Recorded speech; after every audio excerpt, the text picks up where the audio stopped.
George Soros-backed prosecutor. He can't take the heat. So the guy is yielding to the political pressure generated by the former prosecutor. This is a very politically motivated DA, and it's criminal penalties for a campaign violation. Most of these things shouldn't be criminal at all for ordinary citizens, much less for an ex-president. The only thing he wants to do is weaponize the law against his political enemies. President Trump is a victim of that. Republicans have been shouting to just about anyone who will listen that any investigation into Donald Trump is de facto illegitimate.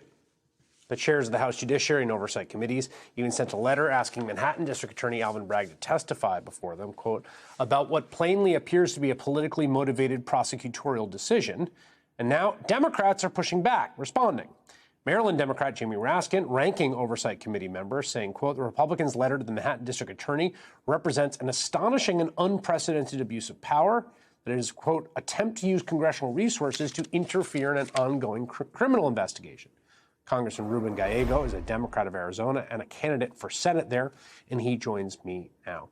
I was struck by the unprecedented line in Jamie Raskin's quote, and it's a word we use often and have justification to use often these days. What do you think about this letter that was sent to the DA's office from your Republican colleagues? Well, it's just a letter that just kind of shows the full hypocrisy of the Republican Party right now. First of all, they talk about local control, and now they're trying to take local control away from a local DA and a grand jury. They talk about the rule of law, and yet they're trying to basically overturn the rule of law because they want to really suck up to a former president who has zero control over the party, but has certainly control over a lot of their futures. And it really shows that in the long run, the basics of the Republican Party is for power and not for really for the continuity of the rule of law or the preservation of democracy. It's something that really goes back to January 6th. They make exceptions for everything as long as it's in the favor of the Republican Party.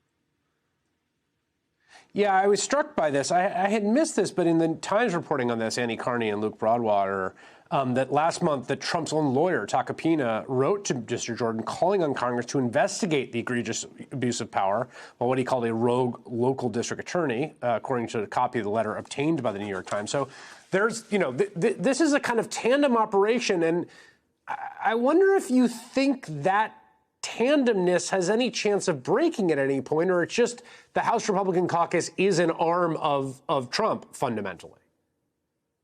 The House Republican caucus, the House Senate caucus, and in general, the whole GOP is an arm of Trump. They cannot exist without Trump and the base that he brings to the Republicans. So they will do everything to keep him alive, keep him out of jail, and keep him viable, because at the end of the day, they don't believe in him. They believe in the power that he brings to them.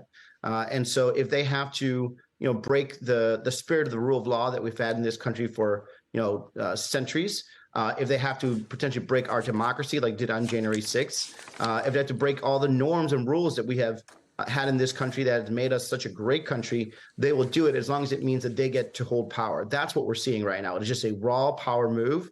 And if it screws a grand jury in the process, they do not mind doing that. Let me ask you this question, because obviously we're in totally uncharted territory here, right? We just haven't dealt with this before, even though, as I'll get to in a little bit in the program, other countries have all the time, right?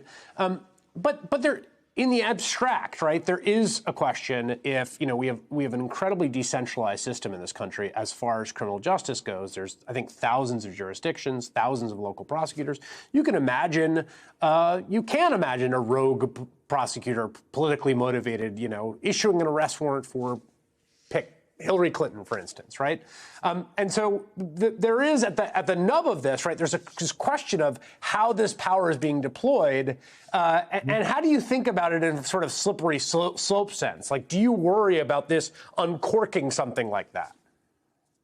Look, I think we have to worry about it, but at the same time, we have to be wary of us avoiding our, our duty to uphold the rule of law. He's not president of the United States right now. He did this as actions before he was president of the United States. Whatever they have discovered, and by the way, we don't know what they're actually charging him with, right? We can't assume that it's something as small as a misdemeanor. We have to wait to see what the grand jury actually says, which is why it's even more weird, and I think at some point, some level devious that they are actually trying to stop this grand jury before they even announce their findings. So that's something that it's totally being lost in terms of the focus right now. Look, do we want to talk about how this is an uncorking? There was an uncorking before. The years that they spent going after Bill Clinton with Whitewater, the years that they spent going after Hillary Clinton. We've seen this happen before. It does not mean, again, that we should be going out there looking for retribution, but a lot of this has already happened in the past. Now, at the same time, we can't take away the right of local jurisdictions for them to enforce what they believe is the rule of law.